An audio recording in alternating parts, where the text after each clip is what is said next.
And guys, this is not an all-inclusive list. There's so much to cover. Like, we're going over 16 different races right now. The Hadarians. Hadarian starseeds come from Beta Satori. On their planet, they were very heavily based in unconditional love until their planet was invaded by another alien race and they were put into enslavement there, guys.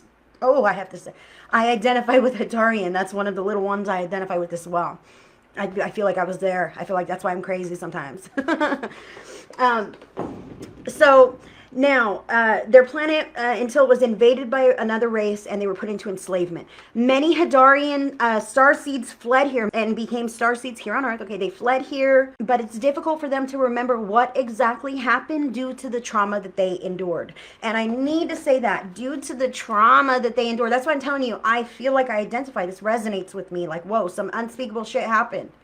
Some unspeakable stuff happened to me somewhere on some level, and I'm weird about it. And they can't even remember exactly what happened because of the trauma. I identify with that, guys. So due to their extremely loving nature, Hadarian starseeds can sometimes be taken advantage of. Again, Hadarian's a lot similar to Pleiadian, except for that fleeing from the enslavement type of trauma thing, okay? But they can be taken advantage of. Now, they do have such, because of that fleeing and all that trauma and everything else, Hadarian starseeds have such a strong desire for healthy connections in their outer relationships, okay? It's very important to them. And they may even come across as hippies. People may call them hippies because they just, free love, be nice, everything's fine, right? Everything's okay. We don't want to make waves. We're Hadarians running from enslavement, right? Everything's good. No problems. Free love, hippies, that kind of thing. They are happier and more fulfilled when they're in a relationship, Hadarian starseeds, when they're in a relationship, even if the relationship is toxic.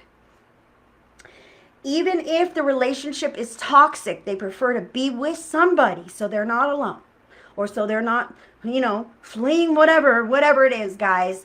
They want healthy relationships, healthy connections, and it's hard to sever connections, even if they're toxic, because they feel like love conquers all, love can heal all, whatever.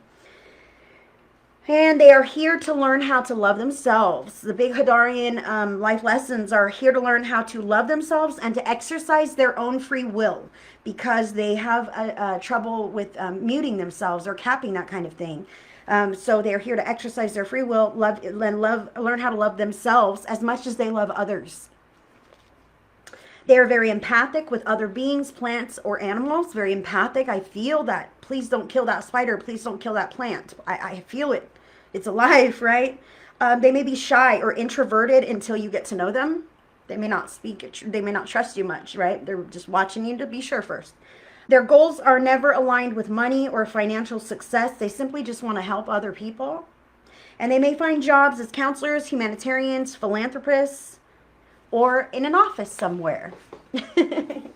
Hadarians.